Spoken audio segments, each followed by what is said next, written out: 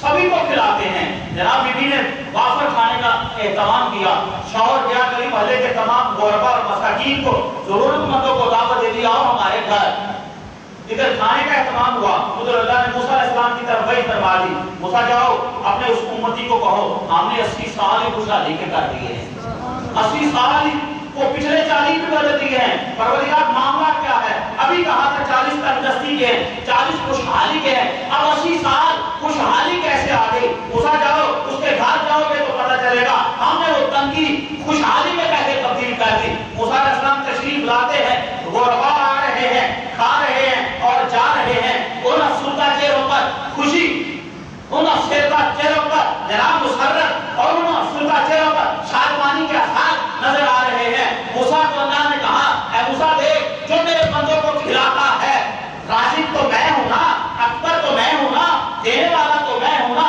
یہ میرے بندوں کو کھلا کر مجھ سے بڑا کرنے کی کوشش کرتا ہے، جہاں ہم بڑے رازق ہیں اسی لیے 40 سال کی تنگی کے خوشحالی میں بدل دیے ہیں کہ یہ میرے بندوں کو کھلاتا ہے۔ آؤ دوستو رزق کے اندر برکت چاہتے ہیں، رزق حلال کمائیں۔ اور کوئی گلی محلے کے اندر بھوکا بیٹھا ہے، کوئی گلی محلے کے اندر پیاسا بیٹھا ہے، کوئی گلی محلے کے اندر عید آ گئی ہے، کسی کے وجود پر نئے کپڑے نہیں ہے، کسی کے پاؤں میں اچھا نیا جوتا نہیں ہے، وہ اور شرافت اور جناب عزت کے باعث دامن پھیلا نہیں سکتا، چلے آئے آج کی رات نکلیں، سوچیں گلی محلے کے اندر، رشتہ داروں کے اندر، دوست احباب کے اندر کوئی ایسا تو نہیں بیٹھا جس کے آنسو ہمارے رزق میں رکاوٹ کا سبب بنے ہو، کوئی ایسا تو نہیں بیٹھا جس کی بھوک کی وہ تڑپتی ہوئی انتڑیاں ہمارے رزق میں رکاوٹ کا سبب بنی ہوئی ہو، کوئی ایسے آنسو تو نہیں ہے ہمارے سکون کو چھیننے کا سبب بنے ہوئے۔ اور رمضان المبارک آخری عشرے اور شب قدر کے یہ لمحات چند لمحوں پر شروع ہونے والے ہیں،